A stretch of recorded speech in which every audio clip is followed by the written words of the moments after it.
Middle east में चल रहे संघर्ष के बीच प्रधानमंत्री नरेंद्र मोदी ने इजरायल के पीएम बेंजामिन नेतन्याहू से बात की है। मोदी ने लिखा कि इस दौरान उन्होंने नेतन्याहू के साथ पश्चिमी एशिया के हालात पर चर्चा की। मोदी ने कहा कि विश्व में आतंकवाद के लिए कोई जगह नहीं होनी चाहिए, लेकिन इसके साथ ही ये भी जरूरी है कि क्षेत्रीय संघर्ष ज्यादा न बढ़े। अच्छा, फिर आगे वो कहते हैं कि terrorism has no place in our world. It is crucial to prevent regional escalation and ensure the safe release of all hostages. India is committed to supporting efforts for an early restoration of peace and stability. अब देखिए, जब आप इसको ये जानने की कोशिश करते हैं कि इसमें क्या बात की गई, क्या मैसेज है। वैसे नरेंद्र मोदी ने, भारत के जो वजीर आज़म हैं, उन्होंने टेलीफोन किया है Israeli prime minister Benjamin Netanyahu को। नरेंद्र मोदी ने यह जिक्र नहीं किया कि आपने हिजबुल्लाह के चीफ को मारा तो अच्छा किया। उन्होंने कहा है कि जो दहशतगर्दी कर रहे हैं आप उनको मार रहे हैं, हम आपके साथ हैं। मतलब ये कि जो हिजबुल्लाह के चीफ को मारा आपने ठीक किया। बड़े पैमाने पर हिजबुल्लाह का गोला बारूद तबाह किया इस्राएली फौज का दावा। वैसे मैसेज तो ये मोदी साहब का बहुत से लोगों के लिए हो सकता है और बहुत से कंट्रीज के लिए भी, क्योंकि देखें अगर आपका ये एम है कि आपको हमास को नस्ते नाबूद करना है, every Hamas man is a dead man walking, यही कहा था नेतन्याहू ने। Every Hamas man is a dead man walking, यानी कि जब तक ये हमास को बिल्कुल जड़ से उखाड़ ना फेंकें, जब तक हिजबुल्लाह को जड़ से उखाड़ ना फेंकें, तब तक चलो। उन्होंने दहशतगर्दी पर अपना वही एक पॉइंट फिर रीइंफोर्स किया। अच्छा, इससे क्या पता चलता है? इससे ये पता चलता है कि इंडिया ये कह रहा है इजराइल को कि जो हिजबुल्लाह को तुमने वहां पर टारगेट करके उसको मारा है, और जो दहशतगर्दी, क्योंकि वो दहशतगर्द हैं, तुमने उनके खिलाफ ये किया है, तो दहशतगर्दी की कोई जगह नहीं है, तो ये दहशतगर्दों को खत्म किया जा रहा है। जय हिंद दोस्तों, पाकिस्तानी रिएक्शन वीडियो में स्वागत। दोस्तों, पीएम मोदी ने इजराइल के पीएम नेतन्याहू से फ़ोन पर बात की और युद्ध के हालात के बारे में जानकारी ली और नेतन्याहू से कहा कि बुजुर्ग और बच्चों को न मारा जाए, उन्हें सुरक्षित रहने दिया जाए। और पाकिस्तानी मीडिया इस पर चर्चा कर रहा है कि पीएम मोदी और भारत के लोग जो हर अपने फ़ायदे के लिए हर किसी से बात करते हैं, उधर इजराइल के साथ भी अच्छे रिश्ते हैं, फिलीपींस के साथ भी और ईरान के साथ भी। और हिजबुल्लाह के मरने के बाद पीएम मोदी ने में आया है कि बधाई दी है इजरायली पीएम को।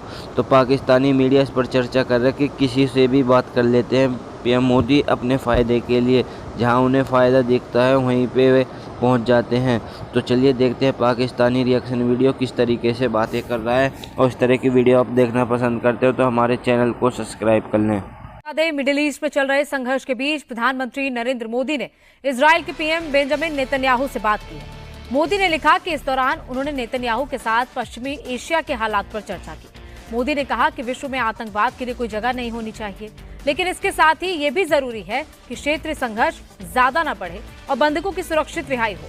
मोदी ने साथ ही कहा कि मध्य पूर्व में जल्द से जल्द शांति और स्थिरता की वापसी के लिए भारत हर मुमकिन सहायता देने को तैयार है। नरेंद्र मोदी ने, भारत के जो वजीर आज़म हैं, उन्होंने टेलीफोन किया है Israeli prime minister Benjamin Netanyahu को और उन्होंने ये कहा है कि ख़ास तौर पे ये दो चीज़ें हैं। एक तो ये है कि जो नरेंद्र मोदी ने यूनाइटेड नेशंस के अंदर, अगर आपको याद हो, तो मुलाकात की थी महमूद अब्बास से, लेकिन नरेंद्र मोदी ने दोबारा फ़ोन किया है और आज फ़ोन किया है बेंजामिन नेतन्याहू को, और उस टेलीफोन में उन्होंने कहा है कि हमने खित्ते की डेवलप होती सूरत हाल पर डिस्कस किया।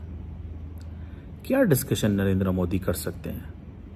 नरेंद्र मोदी ने ये डिस्कशन की होगी कि बहुत अच्छा किया।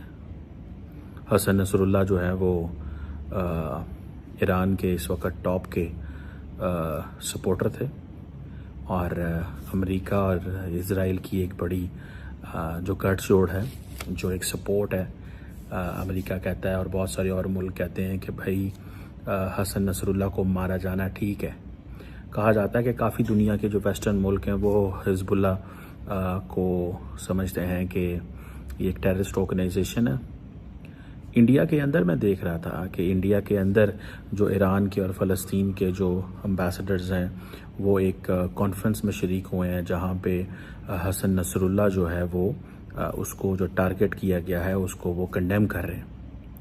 सो इट मीन्स कि भारत के अंदर एक डिवाइड नज़र आ रही है, सिचुएशन है कि हुकूमत जो है वो एक टेसिड सपोर्ट कर रही है या कंप्लीट सपोर्ट कर रही है इजराइल को, और कुछ एक हद तक आप समझ लें कि जो आपके एनालिस्ट हैं, मीडिया जो है वो कम्प्लीटली इजराइल की साइड ले रहा है और सपोर्ट कर रहा है। बेसिकली जब इंडिया इजराइल की साइड लेता है तो वो बेसिकली ये कह रहे होते हैं कि जो तुम इजराइल इस्लामिस्ट को टारगेट कर रहा है, इंडिया कह रहा है कि जो इस्लामिस्ट मिलिटेंट्स को टारगेट कर रहे हो वो ठीक कर रहे हो, हम तुम्हारे साथ हैं।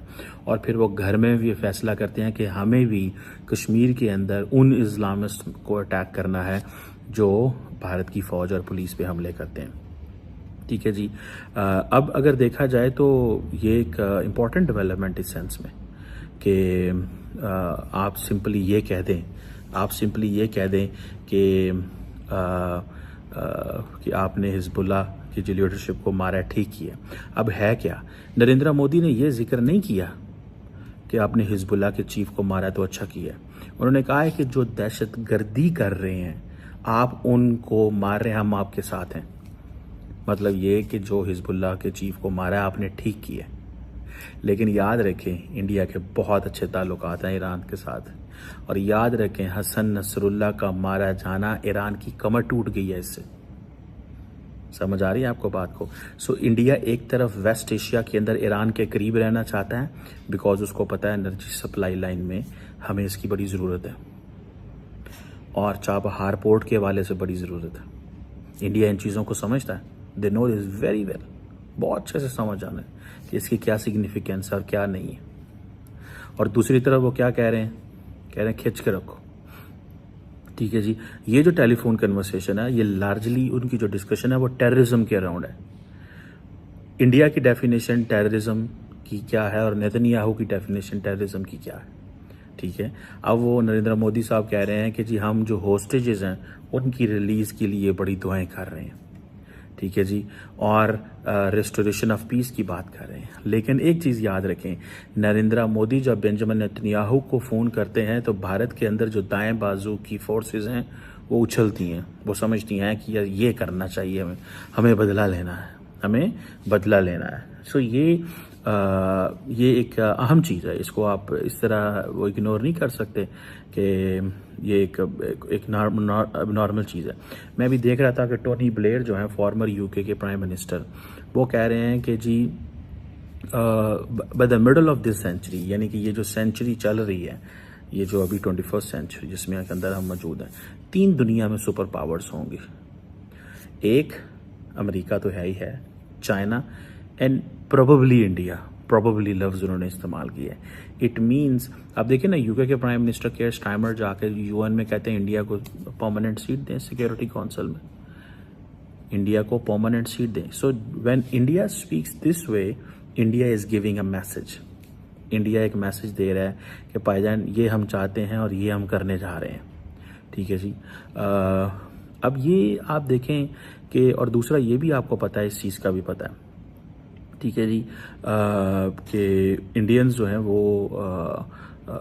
टफ लाइन लेते हैं इस्लामिस्ट के अंदर, बड़ी प्रो लाइन लेते हैं उसके ऊपर, इजराइल के ऊपर। ठीक है जी। अब एक दूसरी तरफ ये भी देखा जाए, जिसे वो कहते हैं ना कि इंडिया जब भी अमेरिकन से मिलते हैं तो कुछ ना कुछ इंडियंस के लिए फेवर्स निकलती हैं। मिसाल के तौर पे इंडियंस के लिए 2.5 लाख ज़्यादा वीज़ा जो अपॉइंटमेंट्स हैं दी गई हैं, नॉर्मल यानी कि रूटीन से हट के। सो ये that is what the Indians are taken seriously, when Indians are taken seriously. ठीक है जी। सो ये चीज़ें हैं। दूसरी तरफ से इंडिया जो है वो राफेल जेट्स खरीद रहा है, अपनी इंडियन नेवी के लिए ले रहा है, फ़ोन कर रहा है बेंजामिन नेतन्याहू को कि ठीक कर रहे हो जो कर रहे हो। जाकिर नाइक के ख़िलाफ़ जो है वो एक कैंपेन इंडिया के अंदर शुरू हो गई है कि a man who is wanted in India is in Pakistan. ठीक है जी। कम्युनल डिसहार्मनी को इस बंदे ने डिस्टर्ब जो है वो किया है। सो इंडिया मिडल ईस्ट की पॉलिटिक्स के अंदर घुसना चाहता है। कैसे घुस रहा है? घुसना चाहता है और घुस रहा है। वो कैसे? पहली बात, यूएई के बहुत करीब हो गया इंडिया। अभी हाल ही में जब मोहम्मद बिन जैद ईरान उधर अमेरिका के अंदर मौजूद थे तो America and UAE defence agreement हुआ, बड़ा इंपॉर्टेंट एग्रीमेंट हुआ और उन्होंने कहा India is a part of that. This is because India, UAE and America they are working, एक कोलैबोरेशन है। ये तो I2U2 था ना, इसराइल भी इसके अंदर शामिल था, लेकिन इंडिया तो जंगों में मसरूफ, इसराइल जंग में मसरूफ हो गया तो वो वहाँ फंस गया, उसके पास इतना टाइम नहीं है कि वो इन अलाइनमेंट्स के साथ करे। सो इंडिया जो है, और अगले दिन आपने याद होगा कि जब बेंजामिन नेतन्याहू ने दौरा किया, विजिट किया यूनाइटेड नेशन जनरल असेंबली में, वहाँ स्पीच की, तो स्पीच में उन्होंने क्या कहा?